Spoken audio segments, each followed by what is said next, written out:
বিশেষ ব্যক্তিসকলে বা প্ৰাতঃস্মৰণীয় ব্যক্তিসকলে যিবোৰ বিদ্যালয় স্থাপন কৰি থৈ গৈছিল সেই বিদ্যালয়বিলাক আমি যিকোনো কাৰণতে বন্ধ হ'বলৈ এৰি দিছোঁ বা বন্ধ কৰি দিয়া হৈ আছে। বিদ্যালয় বন্ধ, এমালগেমেশ্যন, মাৰ্চ কৰা এই শব্দবিলাক আলংকাৰিক। এখন বিদ্যালয় এমালগেমেশ্যন কৰাৰ অৰ্থ এইটোৱে যে অন্য এখন বিদ্যালয় মৰি যায়, মৃত্যু হয়। শব্দটো কেৱল বন্ধ শব্দটো নকয়, আমি এমালগেমেশ্যন বুলি কৈছোঁ, আলংকাৰিকভাৱে কৈছোঁ, যাতে আমাৰ কষ্টটো কমকৈ হয়।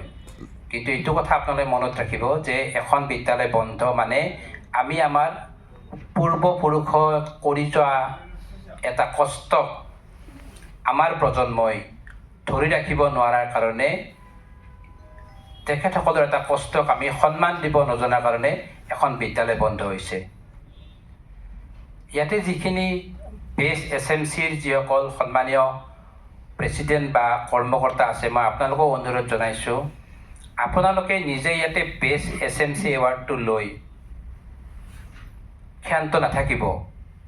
আপোনাৰ কাষৰ যিখন বিদ্যালয় আছে তাৰ SMCৰ প্ৰেছিডেণ্টগৰাকীৰ লগত আপোনালোকে পাৰিলে, যদি সম্ভৱ, মই নকওঁ যে তেওঁ আপোনালোকৰ কথা শুনিব, যদি সম্ভৱ তেওঁৰ লগতো অলপ কথা পাতিব যে আমি বিদ্যালয়বিলাক ৰক্ষা কৰিব লাগে।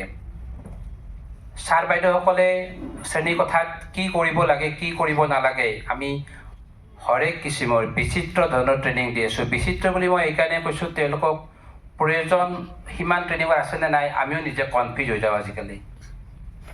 কিন্তু তেখেতসকলে সেই ধৰণে কাম কৰিব লাগিব বা কৰি আছে।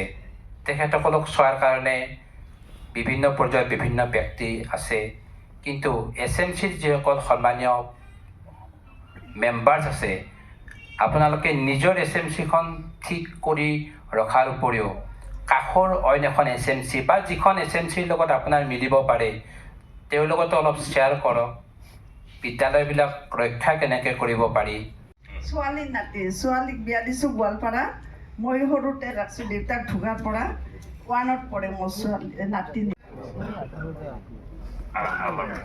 LP school